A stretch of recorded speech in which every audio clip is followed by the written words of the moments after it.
Bismillahirrahmanirrahim. Alhamdulillahirabbil alamin. Wassalatu wassalamu ala Rasulillah. Amma ba'd. Baik ikhwan sekalian, alhamdulillah pada kesempatan yang baik ini di sini saya ingin mencoba menjelaskan atau mengkaji satu kitab kepada kita. Judul kitabnya yaitu Al-Muyassar fi Ilmin Nahwi. Jadi judul kitabnya Al-Muyassar fi Ilmin Nahwi. Jadi kitab ini ditulis adalah sebagai kitab pemula bagi seseorang yang mempelajari ilmu nahwu. Ya. Ilmu nahwu itu salah satu ilmu alat untuk kita bisa berbahasa Arab, mempelajari bahasa Arab, memahami di antara ilmu yang memudahkan kita untuk memahami kitab-kitab para ulama, khususnya kitab-kitab gundul yang tidak berharokat. Maka di antara ilmu alat yang kita pelajari adalah ilmu nahwu, ya. Dan kitab ini sangat mudah, namanya saja Al-Muyassar fi Ilmin Nahwi, yang dimudahkan untuk kita mempelajari ilmu nahwu. Kita memulai langsung, kita masuk pada apa yang disampaikan atau ditulis oleh penulis dalam kitab Al-Muyassar fi Ilmin Nahwi ini. Yang pertama dimulai dengan al-harfun. Apa itu al-harfun atau huruf? Sebetulnya dalam kitab Al-Jurumiyah kita juga sudah pelajari, tapi kalau Al-Jurumiyah itu dia pelajaran lanjutan sebetulnya. Kalau yang kita pelajari saat ini dia lebih mendasar, ya, lebih dasar, lebih mudah untuk kita memahaminya. Yang pertama yaitu al-harfun. Apa itu al-harfun? Al-harfun didefinisikan atau diartikan oleh muallif penulis di sini, huwa ma yatarakkabu minhu al-kalimatun mislun ba ya ta na ha. Ini ya. Jadi al-harfun adalah yaitu huwa ma yatarakkabu minhu kalimatun. Apa-apa yang tersusun darinya kalimat, ya. Atau huruf itu segala sesuatu yang menyusun atau membentuk sehingga terbentuknya satu kalimat. Itu namanya huruf. Jadi huwa ma yatarakkabu minhu kalimat. Jadi huruf adalah apa-apa yang menyusun daripada kalimat tersebut. Jadi kalimat tersusun itu dari apa? Dari huruf. Mislun, seperti ba, ya, ta, na, ha. Ini huruf hijaiyah. Alif, ba, ta, sa, jim, dan seterusnya. Itu namanya huruf. Nah, gabungan dari beberapa huruf itulah yang disebut dengan kalimat. Maka disebutkan di sini al-harfun ma yatarakkabu minhu kalimat. Huruf itu adalah apa-apa yang menyusun atau membentuk sehingga membentuk satu kalimat. Itu ya. Ini kawan sekalian. Kemudian yang kedua, setelah kita tahu apa itu al-harfun, sekarang apa itu al-kalimah? Apa itu kata? Jadi kalau al-kalimah dalam bahasa Arab itu didefinisikan sebagai kata. Apa itu kalimah atau kata? Kata beliau di sini, kalimatun, kalimat itu adalah hiya lafzun lahu ma'nan, yaitu sebuah lafaz yang padanya memiliki makna. Ya, itu kalimat. Jadi kalimatun, kalimat itu adalah hiya lafzun lahu ma'na. Dia adalah satu lafaz yang pada lafaz tersebut lahu ma'nan, memiliki makna, memiliki arti, ya. Kalau harfun tadi itu hanya menyusun kalimat, tapi dia tidak memiliki makna, tidak memiliki arti. Sementara kalau masuk kepada kalimat tersusun dari beberapa huruf sehingga dia menjadilah satu makna atau memiliki arti tersendiri.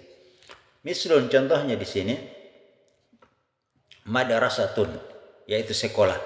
Ini bentuk kata isim, ya, kata isim atau kata benda. Madrasatun, sekolah itu kata benda.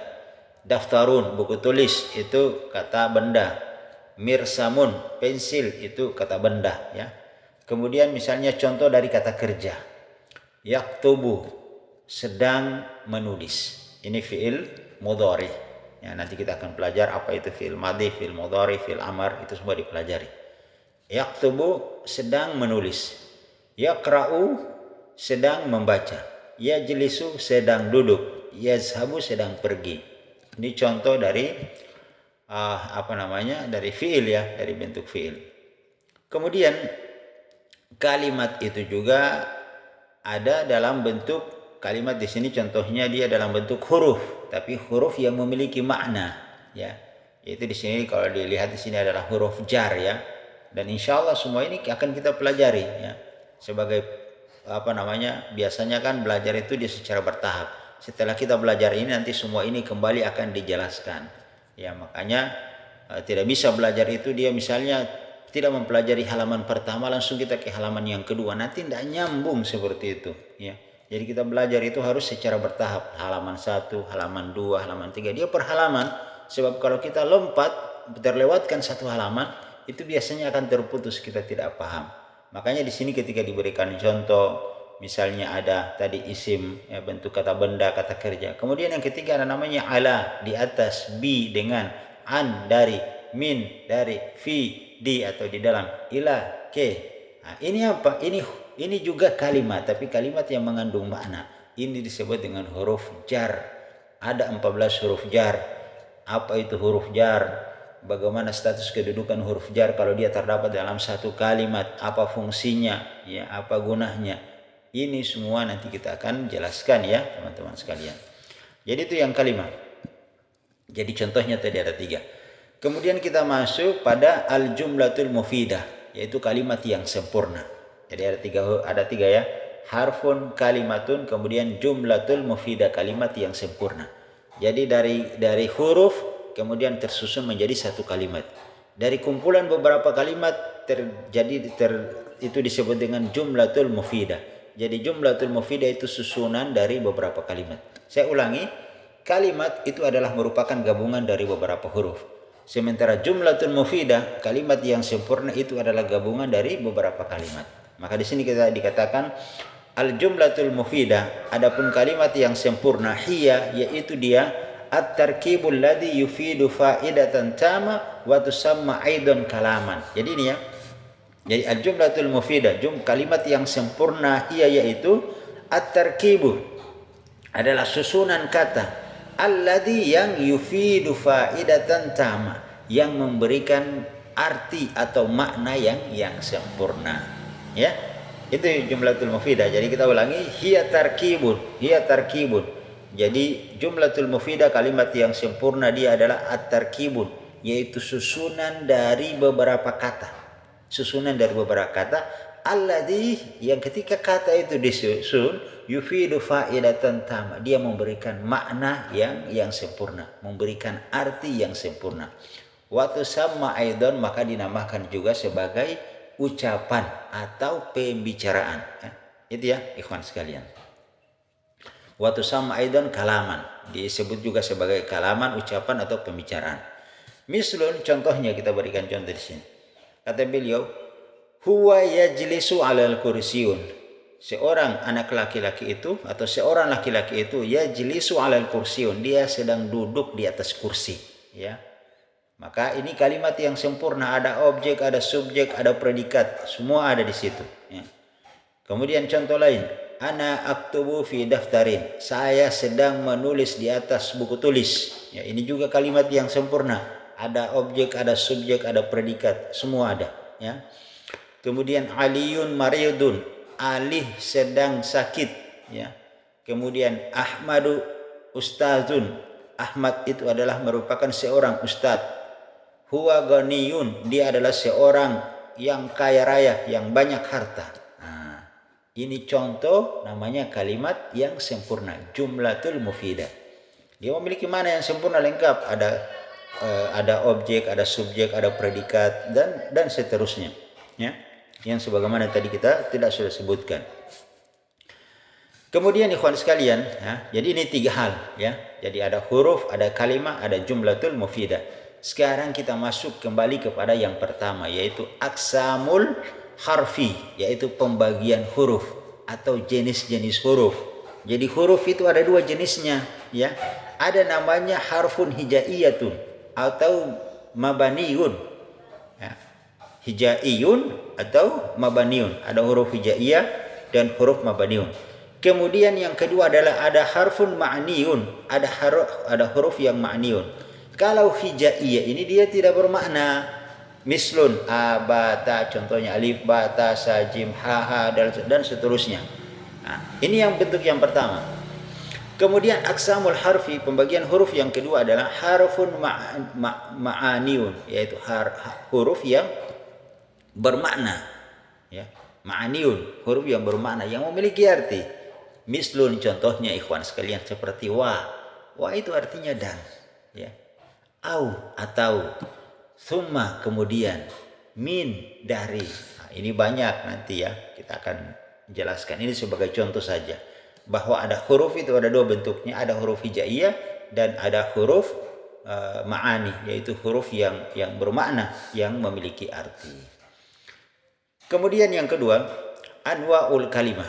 Kalau yang tadi adalah pembagian terkait dengan huruf, sekarang kita masuk pada yang kedua, yaitu anwa'ul kalimah, pembagian kalimat atau macam-macam kalimat. Ya. Jadi kalimat itu ada 3 jenisnya. Yang pertama adalah ismun, yaitu isim, kata benda. Fi'lun, ini yang kedua, yaitu kata kerja. Kemudian yang ketiga adalah merupakan harfun, harful ma'ani, huruf yang bermakna tadi itu. Ya. Jadi ini ada 3. Jadi kalau berbicara masalah macam-macam kalimat atau jenis-jenis, berbicara masalah macam-macam kata, ya, anwa'ul kalimah, macam-macam kata, maka itu ada 3. Kata itu ada bentuknya isim, ada kata benda. Fi'lun, ada kata kerja. Kemudian harfun, ada kata huruf yang bermakna. Semua nanti dijelaskan.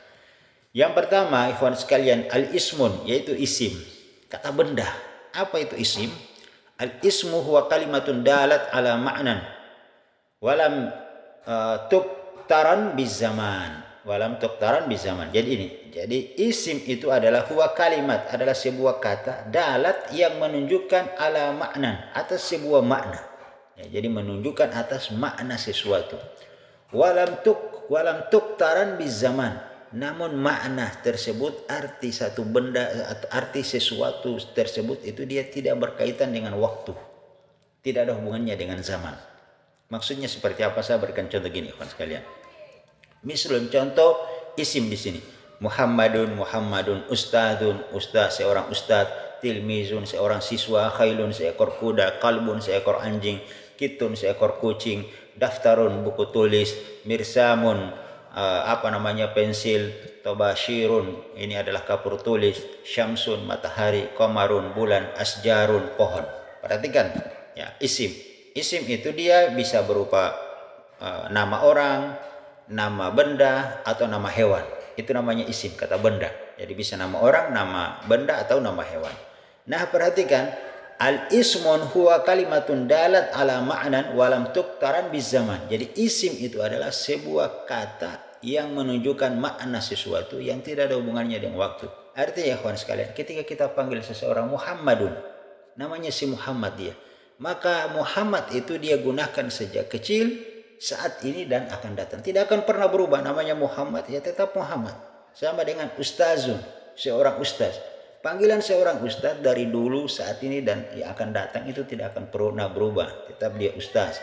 Tilmizun, siswa, tetap dipanggil siswa, tidak akan berubah namanya. Khailun, namanya kuda, ya tetap kuda. Tidak mungkin seekor kuda tiba-tiba berubah namanya menjadi kucing. Tidak bisa, ya. Dari dulu, saat ini, dan akan datang semua tetap sama. Kalbun, anjing, tetap kitun, kucing, daftarun, buku tulis, itu tidak akan berubah. Tidak ada hubungannya dengan zaman. Jadi tidak ada hubungannya dengan zaman. Ini ya ikhwan sekalian. Kemudian kita masuk pada alamatul isim. Nah, ini alamatul isim, ini tanda-tanda isim. Jadi meskipun misalnya kita lihat satu kata di dalam bahasa Arab, kita tidak tahu artinya. Tapi kita kalau tahu tanda-tandanya, maka pasti kita, oh ini pasti isim. Karena kita sudah tahu tanda-tandanya. Oh ini pasti kata benda. Karena tanda-tandanya kita sudah pelajari. Nah, alamatul isim, tanda-tanda isim itu ada beberapa. Ya. Nah, di sini disebutkan alamatul isim hiya, adapun tanda-tanda isim yaitu 1, al-khafad, atau di sini dituliskan al-khafdun. Nah, apa itu al-khafdun? Al-khafdun ini adalah merupakan satu tanda, dia tanda kasroh. Ya. Kan nanti kita akan belajar namanya ada khafad, ada mansub, ada majrur. Nah, itu ada mansub. Itu nanti kita akan belajar. Khafad itu dia khafdun itu, khafad ini dia tandanya kasroh. Ciri-ciri isim. Ya. Kalau setiap kata yang akhir hurufnya itu dia kasroh, maka itu sudah dipastikan isim. Misalnya contohnya di sini Bismillahirrahmanirrahim. Perhatikan, bismi. Bismi dengan menyebut. Itu huruf mimnya dia kasrah, barisnya di bawah. Itu menunjukkan bahwa bismi itu adalah isim, dia kata benda. Kemudian lillahi, huruf H itu dia kasrah, berarti adalah isim, kata benda. Tapi tentunya Allah bukan benda ya, tapi sifatnya, bentuknya dia adalah bentuk kata benda atau sifatnya kata benda. Kemudian rahmani, nunnya kasrah, rahimi, mimnya kasrah, menunjukkan bahwa empat kata ini Bismillahirrahmanirrahim itu semua adalah isim ya. Tidak ada kata kerja di situ, itu semua isim. Kenapa? Karena akhir hurufnya dia kasrah. Kemudian contoh yang lain, apa ini? Maliki yaumiddin. Maliki yaumiddin. Ya, perhatikan, maliki huruf K itu kasrah, maliki berarti dia isim. Yaumin, hari, itu berarti isim. Kenapa? Karena dia di situ kasrah. Ad-dini, ya, ad-dini, agama itu juga kasrah, menunjukkan dia isim.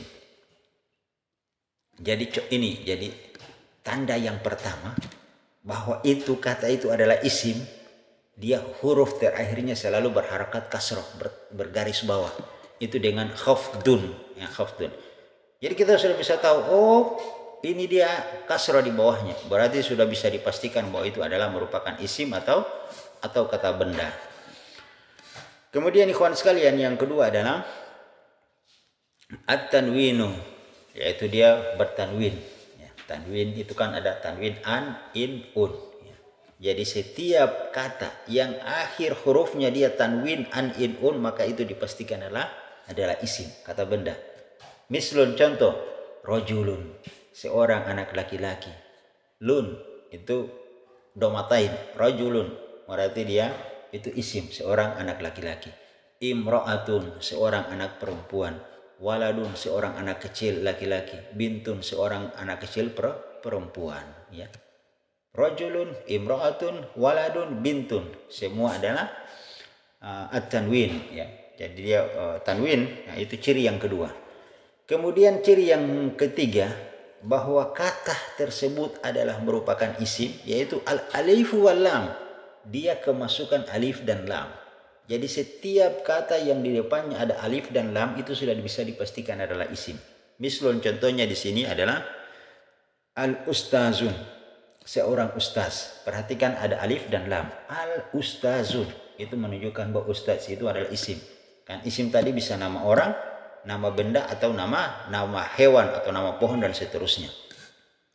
Kemudian di sini al-ustazatun, itu juga ada alif dan lam di situ.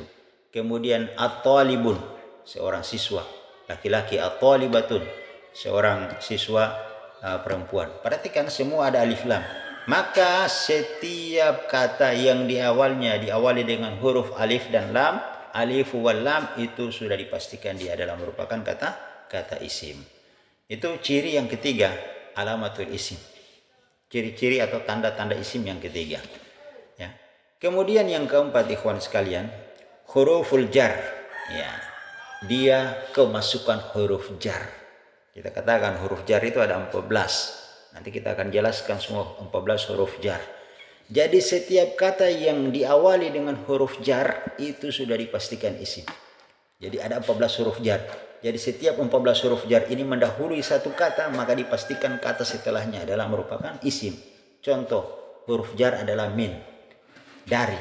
Minallahi, maka setelah min kata Allah itu adalah isim. Fi, di dalam. Fil baiti, di dalam. Al baiti berarti sudah dipastikan baiti adalah merupakan isim, yaitu di dalam rumah. Karena di depannya ada huruf jar.